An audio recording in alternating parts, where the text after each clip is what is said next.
As Robert Tischler wrapped up one call, he heard this on the radio. Sounds like it might be a baby that's not breathing.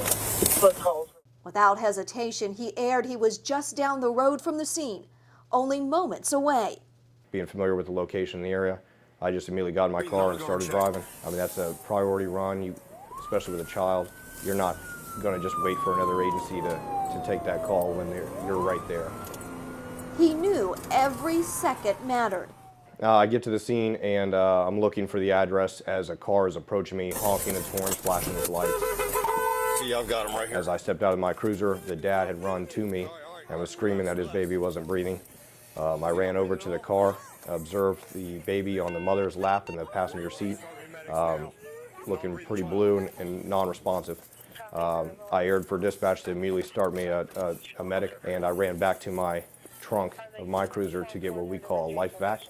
It's I guess you would call it an oral plunger to help remove anything that's lodged in the child's throat, because that was my first assumption, is that the child would not be breathing because he choked on something. So I grabbed that and returned back to the vehicle with the child. Had to put it together, and I took the child out and immediately started trying to do the 𝑰𝒏𝒂𝒏𝒕'𝒔 to make sure I had the throat cleared before I started doing any CPR or anything like that. It was the first time I've ever done CPR on a baby, so it's drastically different than doing it on an adult, especially with the parents just yelling and upset and worried for their child. So it's much different than adult situations where I've had where you've got to do a little more force. But I laid the baby down, started doing CPR, started doing the counts, picked the baby back up, I flipped the baby over. I went ahead and patted the back, trying to make sure that just in case something was lodged in there. I flipped the baby back over and started doing compressions again. Deputy Danielle Dillon was on scene very quickly after me, and after a couple repetitions, I let her take over. Just because everything going on, the parents are tugging and pulling on me. The scene was chaotic, but Deputy Tischler, alongside Deputy Dillon, refused to give up. I flipped the baby back over and started doing compressions again. I asked the parents multiple times what the medical history was, because the baby had a trach, so I knew there was some type of medical history. And the only thing they could really tell me that I could understand in the panic was that the baby has a trach. The child had a pre-existing medical condition, but the two, now joined by Deputy Zachary Finley, who tried comforting the family, continued their training until medics arrived. A whirlwind of emotions for several hours. One of those things you go home and cry later about. Yeah. That was rough. But luckily, a couple hours later, before I got off duty, 𝒏𝒄𝒏𝒕'𝒔 had marked on the radio that they were leaving the hospital, that the baby was stable, alert, and everything seemed normal. So we were all very relieved and mind blown at that. The baby survived, and their life-saving measures recognized earlier this month by the Hamilton Township Board of Trustees and the fire chief.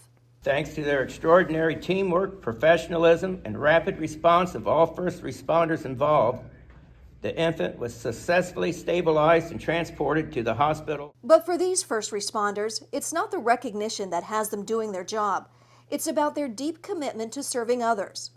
And knowing this little one is making a full recovery is the reason they do what they do. Mom was very happy, very thankful that we were in the area.